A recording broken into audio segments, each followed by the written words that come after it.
Fala aí pessoal, tudo bem? Aqui é o Marcelo, professor do canal Plantão Química. E hoje nós vamos juntos estudar um experimento muito legal aqui da química que eu trouxe para vocês. Vamos falar sobre precipitação, sobre as reações que acontecem de dupla troca que vão levar à formação de sólidos. E isso é muito comum tanto na parte de estudo de química inorgânica, quanto também no estudo de físico-química. Vamos fazer isso mostrando para você o experimento, e isso é bem trabalhoso, é um vídeo muito diferente do que eu estou acostumado a fazer. Então, para você que já conhece o canal, poxa, deixa o seu comentário, fala para mim enquanto esse vídeo está sendo legal para você, se vale a pena, se é melhor voltar só com os vídeos clássicos. E para você que está chegando, seja muito bem-vindo ao canal Plantão Química. Aqui tem muito conteúdo de química, de ciências como um todo, e a gente vai desenvolver ainda mais para ajudar você. Então não deixe de se inscrever, e se você gostou do vídeo, deixa o like e o seu comentário para eu saber que ele está sendo útil para você, beleza? Dito isso, vamos lá para o nosso slide, vamos para experimento e para explicação, tudo junto. Vamos lá? Bom, gente, tá aqui. O nosso experimento de hoje, o que eu tenho aí, eu tenho primeiro um tubo de ensaio, né? Você tá vendo aí, tá identificado. Eu tenho NaCl nesse tubinho de ensaio aí. Tá legal? E o que vai acontecer? Eu vou iniciar uma reação química, onde eu vou fazer a adição de um reagente químico, que é o HNO3. Tá legal? Então vamos aqui, né, botar o que está acontecendo, para a gente ter uma ideia. Então, para a gente ter uma ideia, eu vou botar aqui uma canetinha azul, né, para ficar bonito. Eu tenho inicialmente uma solução com NaCl, e eu vou colocar o HNO3. Tá certo? E você viu que nessa reação a gente teve um processo onde, né, a gente teve uma formação de uma espécie turva aí no nosso frasquinho, tá certo? O que isso aí identifica? Identifica que aconteceu uma reação química, que nesse caso é a reação de formação do cloreto de prata. É o HCl, tá certo? Que ele é um sólido. Tá certo? E o restante da reação? Também teve formação do NaNO3, que não é sólido, ele vai continuar em solução no estado aquoso. Tá legal? Beleza, então tá a nossa primeira experiência que a gente vai acontecer. Você agora entende como que uma reação de precipitação acontece. Você pode misturar dois líquidos que são completamente incolores, e aí vai formar um sólidozinho que vai deixar ali, né, a sua solução meio opaca, porque tem um sólido e não permite a total passagem da luz. Tá certo? Esse é apenas um experimento, né? Não acabou ainda, tem muita coisa pela frente. Vamos lá. Vou seguir aqui com o vídeo, dar uma acelerada nele, a gente vai fazer ainda outro experimento. Dessa vez, o que eu tenho aí é o cromato de potássio K2CrO4, e no qual vou fazer a adição do mesmo reagente de antes, o nitrato de prata. E ó, formou ali um sólido avermelhado, certo? Então vamos botar a reação química que está acontecendo para a gente ter uma ideia? Então olha só, no nosso experimento, a gente tinha então K2CrO4, a gente vai colocar o HNO3, e aí vai ter uma reação química, onde eu vou passar a ter o errei aqui a letra, né? CrO4, que é o cromato de prata, que é aquele sólido vermelhinho, tá bom? Mas a formação também, aí, né, no caso do nitrato de potássio, KNO3, e aí a gente vai ver que essa reação ainda não está balanceada, né? Aquoso. Vamos balancear essa reação? Vamos sim. Olha só, eu tenho 2 potássios aqui como reagente, preciso ter 2 como produto. Então vamos botar um 2zinho aqui na frente. Na prata, eu tinha uma prata aqui duas pratas aqui no produto e só uma no reagente. Então vamos botar 2 aqui na frente, e aí você vai conferir o restante. Provavelmente já está tudo balanceadinho, certo? Vamos afastar aqui esse talzinho demais para deixar mais bonitinho, tá certo? Então cromo só tem um, nitrogênio, né? Tem 2 aqui, tem 2 aqui, então tá tudo certinho. Só vamos conferir o oxigênio. Oxigênio eu tenho 4 mais 3, 7. Aqui eu tenho 4 mais 3, 7. Opa, não. Tá... vamos lá. Aqui eu tenho 6 mais 4, 8. Aqui eu tenho 6 mais 4, 8. Então, 6 mais 4 não dá 8, dá 14, né? 6 mais... Gente, eu tô ruim de conta, hein? 6 mais 4 dá 10. Vamos lá. Então, tá balanceada a nossa reação. que é o que eu queria chegar lá para você, tá bom? Então, desculpa aí as falhas nossas, mas é que não era o foco. Vamos lá, vamos voltar para o experimento. Não acabou ainda. Tem mais experimento a gente fazer. E aí, você vai observar, né, que igualmente lá na outra reação, o que acontecia? Você não consegue, né, dissolver aquele sólido, né, ele ficaria formado, né, atrapalha a visão, você não consegue ver através do tubo como você via antes. E agora a gente vai fazer um outro experimento. Nesse outro experimento, o que a gente tem? A gente vai ter aquele sólido vermelho que decantou. Eu filtrei ele, peguei um pouquinho dele, né, esse cromato de prata, e aí coloquei ele dentro de água. Você vê que ele não dissolve, ele realmente é insolúvel. E aí eu vou, né, fazer um outro experimento. Eu vou jogar sobre ele um outro reagente também sólido. E aí, vamos dar uma avançadinha para você ver o que está acontecendo. Acho que ainda não coloquei lá, ó. Coloquei AgCl nesse frasquinho e estou adicionando, e olha o que acontece. A solução fica amarelada. Caramba, por que será que isso acontece? Vamos lá, que eu vou explicar para você, tá certo? Então, o que nós tínhamos lá? Vamos lá, a gente tinha antes o sólido Ag2, CrO4, e aí eu fui e adicionei NaCl, tá certo? Deixa eu melhorar aqui, Cl. E aí o que está acontecendo é o seguinte, tá vendo a formação do sólido do AgCl? Olha, esse cara aqui inicialmente era sólido. E aí ele reagiu e formou este outro sólido aqui. Poxa, mas qual é a diferença de um sólido para o outro? Como é que eu sei que tem um e que não tem outro, né? Vamos lá. O sólido inicial é esse sólido bem vermelho, né? Já estava lá bem vermelhinho. Esse sólido que tem aqui no final, ele é branco. Então você vai vendo que ao longo da reação, a cor vermelha vai sumindo no sólido e vai se tornando mais esbranquiçado. E não só isso, tá? Não acontece apenas isso. Acontece também de nós termos que, durante a reação, deixa eu mudar de cor que ficou, para ficar aqui tudo direitinho no padrão, né?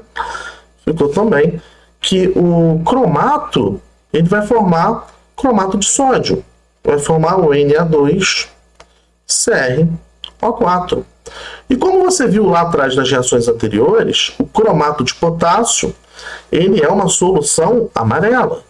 E aí esse cromato de sódio que está sendo formado aqui também, ele é aquoso, certo? E ele deixa a solução bem amarela. Não é isso que você está vendo aí no nosso vídeo do experimento? Então você está vendo que a solução amarela é porque o cromato que estava antes no sólido reagiu com NaCl, formou um outro sólido, e esse íon negativo, cromato, né, CrO4-2, ele está aí, nesse caso, na solução agora. Então a gente teve aí a reação entre dois sólidos inicialmente, né? A gente coloca aí o meio aquoso para facilitar essa reação, porque essa reação vai acontecer em especial por estar no meio aquoso. Porque o que acontece? O NaCl, ele é solúvel em água. Mas, quando ele tem a possibilidade de reagir com o cromato, ele vai formar um sólido ainda mais insolúvel que o cromato de prata. Então, um dos critérios para você haver, né, a observação de reações de dupla troca é você formar produtos que se ionizam em menor extensão que os seus reagentes iniciais. Então você está vendo que aí no caso o cloreto de prata ele vai ser mais insolúvel, vai se ionizar menos e por isso que essa reação química acontece. Tá legal? Bom, vamos continuar aqui o experimento que ainda tem mais uma coisinha para a gente poder falar juntos aqui. Tá legal? Vamos lá. Então, vamos seguir aqui que o próximo experimento, né? Você já viu aí, ó. Esse aí ficou amarelinho. Você tá vendo que o sólido tá meio esbranquiçadinho, né? Tô trazendo aí para perto da câmera para você poder ver. Como eu tinha falado, né? Não tá mais aqui o sólido vermelhão. E vamos lá para o próximo experimento. No próximo experimento, eu tenho uma solução mista de dois sais. Eu não tenho mais só cromato de potássio. Eu tenho a solução de cromato de potássio e também de cloreto de sódio. E aí o que acontece? Nessa solução eu vou de novo colocar o nitrato de prata. E olha o que vai acontecer agora, quando eu adicionar o reagente. Quando eu adiciono o reagente, né, eu já adicionei aí, deixa eu voltar o vídeo, adicionei. De início parece meio difícil de observar, mas ó, você começa a ver que está tendo uma turvação, está se formando um sólidozinho branquinho aqui, que é o sólido do cloreto de prata. Mas se você observar bem no fim, na partezinha mais de cima aqui, você vê um filetinho aqui vermelho. Por quê? Porque aqui na parte de cima, a solução ainda não está completamente misturada, homogeneizada. E aí nessa parte de cima eu posso ver a formação do outro sólido, que é o cromato de prata, tá certo? Que é avermelhado. E aí você vai vendo que eu vou no experimento colocando cada vez mais nitrato de prata. Vai chegar uma hora que se eu colocar todo o nitrato de prata, ou muito nitrato de prata, eu vou consumir todo o cloreto de sódio que tinha no meu reagente inicial. Quando acabar todo o cloreto de sódio, o que vai acontecer? Eu vou começar a precipitar severamente mesmo o cromato de prata também. Então, ó, note, primeiro está reagindo aquele reagente que tem um menor solubilidade, tá certo? Essa menor solubilidade vai fazer com que ele se forme primeiro na forma de um sólido. Eu continuo adicionando o nitrato de prata, que é o agente de precipitação dessa reação. E aí o que vai acontecer? Eu vou, com isso, forçar a formação do outro sólido. Vamos colocar um pouquinho mais aqui. Eu acho que eu cheguei a adicionar mais nitrato de prata. Estou adicionando mais nitrato de prata e cada vez mais estou possibilitando a formação do cloreto, do cromato de prata na parte de cima, onde está tendo acúmulo desse excesso. Tá aí. Então, ó, adicionando bastante, né, do nitrato de prata. Quando acaba o cloreto o cloreto de sódio, não tem mais como precipitar cloreto de prata, eu faço a precipitação, né, do cromato de prata, que é esse sólido vermelhinho. Aí eu estou mostrando para você que às vezes é ruim fazer, né, experimentos em tubos de ensaio, que eles são meio ruinzinhos para homogeneizar grandes volumes. Mas você está vendo, aonde acabou o cloreto de sódio, não vai mais formar o sólido branco, vai começar a formar o sólido vermelhinho. Tá legal? E como é que, né, isso tudo se explica? Vamos lá para o slide, para a gente poder falar um pouquinho da explicação disso aí. Né? Vamos limpar aí essa tinta do slide.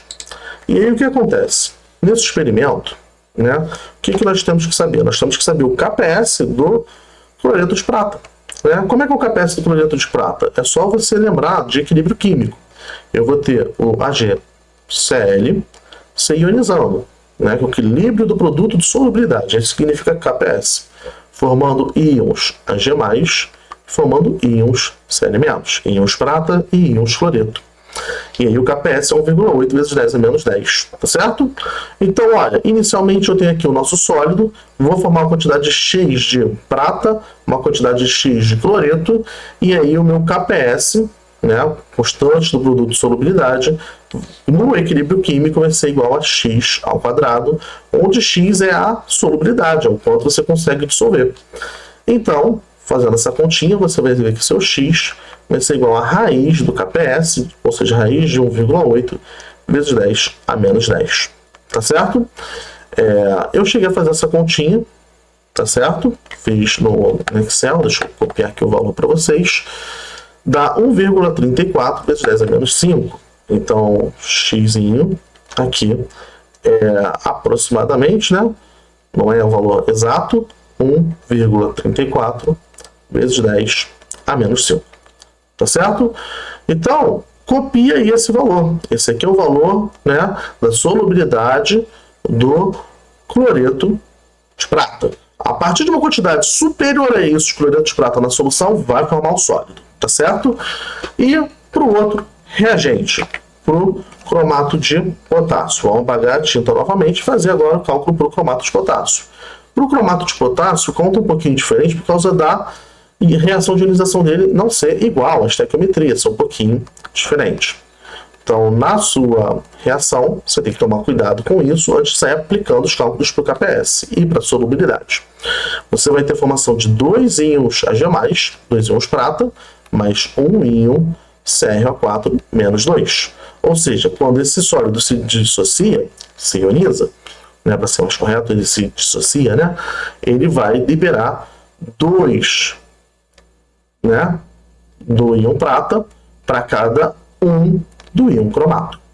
E aí você vai ter que o seu KPS, né, nessa reação química, vai ser igual a 2x elevado ao quadrado, né, porque aqui o reagente tem o expoente 2, né, por causa da estequiometria da reação, vezes o x do cromato elevado a 1.